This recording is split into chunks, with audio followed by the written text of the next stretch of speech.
Then what is your occupation? What, sir? I got a ghost in the house. No. Don't tell the joke yet. Don't tell the joke yet, please.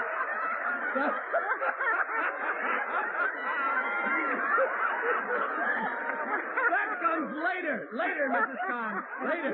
Later. Now you've told the consequence. The ladies are going to have to tell jokes, you see, if they go on. All right. Now, we told them to make sure they had a joke up their sleeve. Do you have anything up your sleeve? No. No, that's good.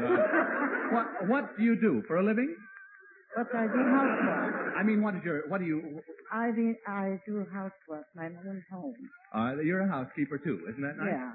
Mrs. Cuneo is housekeeper retired, and Miss Snyder here is still working.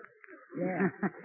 All right, now here's a question, ladies. Miss it, we'll have a little consequence. Now listen very carefully to this question. Wait till I get it out of my pocket now. Here it is. A lady married first a banker, second an actor, third a preacher, and fourth an undertaker. Why did she marry them in that order? Truth or consequences? A lady married first a banker, second an actor, third a preacher, and fourth an undertaker. Why did she marry them in that order? No snitching in the audience. Can you think of that, Miss Smith? Well, I guess so she'd have something to bury. Well, you were close and on the right track. You were at the wrong funeral was the only thing. A lady married first a banker, second an actor, third a preacher, and fourth an undertaker. Why'd she marry in that fashion? One for the money, two for the show, three to get ready, and four to go. That was the idea. That was the idea. Well, you haven't told the truth, ladies, so you must pay the consequences. Now, do you know any good jokes? Joe? Now we come to the... I know it. Now you know a joke. Let's hear Mrs. Kahn's joke. Now, here's the idea. All three of you ladies, we're going to ask to tell a joke. Now, that's why we told you to be thinking over in your mind a good joke, you see. Yeah. And remember that we're on the air. So I have to sing now? No, what? Yeah, when I go like that, you do it. See? Oh, I see. Now, the one who tells the best joke will get an extra prize of $10 just to make it a little exciting. All right, Mrs. Kahn, you're first. Yeah. Yes. I got a ghost in the house. A ghost? Yeah, a ghost and a Goat. smell it. Goats, you told me. Yes. Yes. And I smell it. What's that? I smell it all the time, so I cut him up the nose. So you what? I cut him up the nose.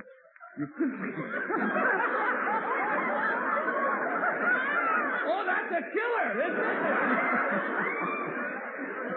You have a goat in the house, and to keep him from smelling, you cut off the nose. Oh, well, that's good.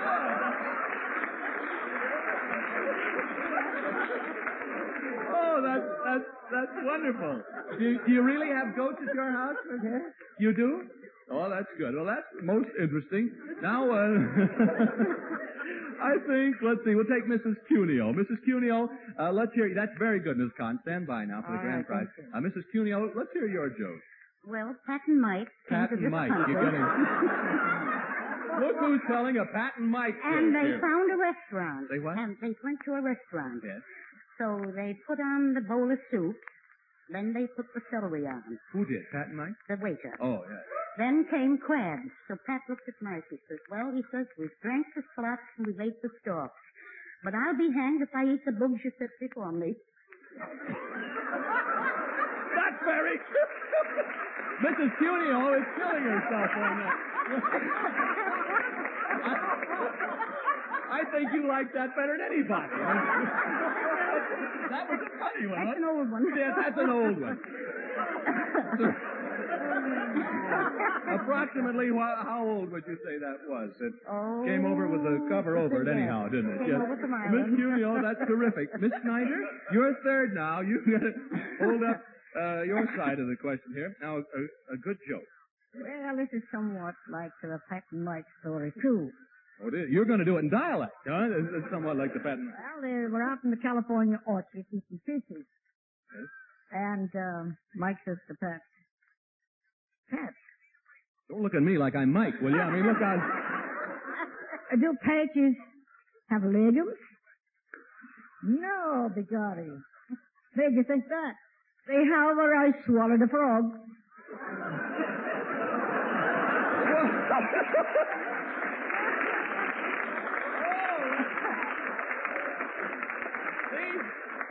you could sell these to Bob Hope for 2 cents a piece, and lose money on it. Would you, now, just go over that slightly for me again, just in case I missed anything along there.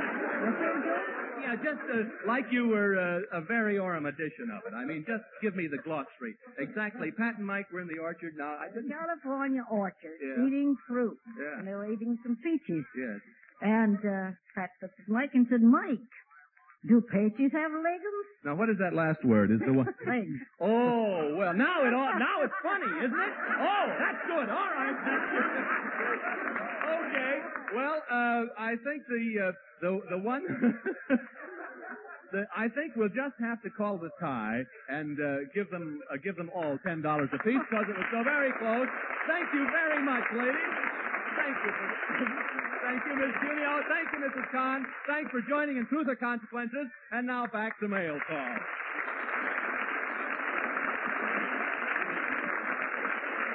Well, it's about time to head for port, fellas. But before we do, there's just one more thing. Toward the end of the 14th century, John Borbor, a Scottish archdeacon, composed a short verse on the meaning of freedom. To quote Louis Untermeyer, a distinguished American author and editor, this is not only a living poem, but a motto, a slogan, a war cry, and a prayer for peace. I'd like to read you a translation of that tribute to freedom. Ah, freedom, a noble thing, the sound of liberty doth ring. Freedom, all comfort to man gives, he lives at ease that freely lives. For he that always lived free may know not well the property, the anger, nor the wretched doom that ends in slavery's murky tomb.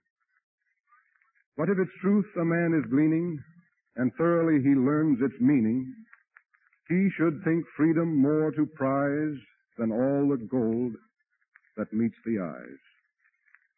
This is Fred MacMurray saying, remember the future, you're building it. Good night, fellas.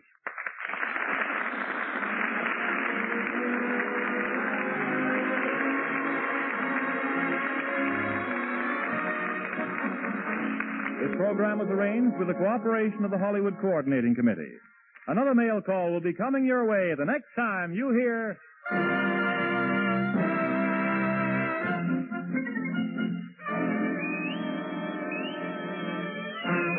This is the Armed Forces Radio Service.